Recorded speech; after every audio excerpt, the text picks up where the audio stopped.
भी आपको दे कारोबारी हफ्ते के आखिरी दिन हमने देखा बाजार में दिखी जोरदार गिरावट। सेंसेक्स 695 अंक टूटकर 61,054 पर बंद हुआ और इसी तरह निफ्टी 189 अंक गिरकर 18,069 के लेवल पर बंद हुआ। बैंक निफ्टी 1,000 से ज्यादा फिसलकर 42,661 पर जाकर क्लोज हुआ। बाजार के बिकवाली में बैंकिंग और फाइनेंशियल स्टॉक्स सबसे आगे रहे। एचडीएफसी ग्रुप के स्टॉक्स में करीब 6% तक की गिरावट दिखी। बाजार के दिन भर का हाल समझते हैं हमारे सहयोगी कुशल गुप्ता से।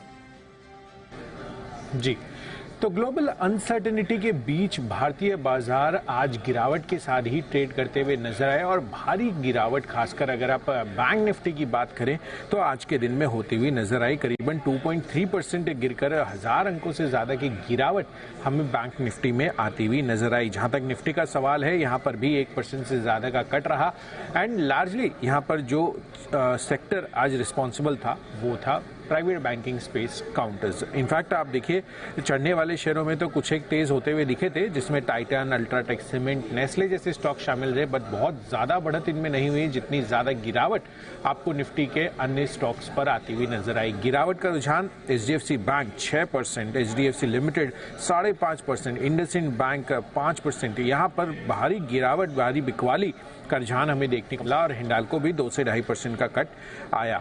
जहां तक स्टॉक्स इन फोकस की बात है, उसमें बैंकिंग स्पेस से ही जो नतीजे आए, अनुमान से काफी कमजोर नंबर्स फेडरल बैंक के आते हुए दिखे और यहां पर 8-8.5% तक की भारी बिकवाली भी देखने को मिली।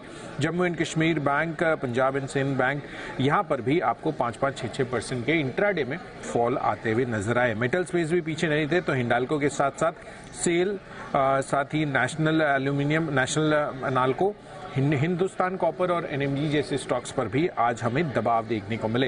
हालांकि टॉप गेनर्स में रेस्टोरेंट ब्रांड्स एशिया, जहां पर आपको करीबन 11% के गेन्स आए और साथ ही आरवीएनएल लगातार ये काउंटर चलता हुआ नजर आया है। 10% के ऊपरी सर्किट पर ये जाकर बंद होते हुए नजर आ रहे थे।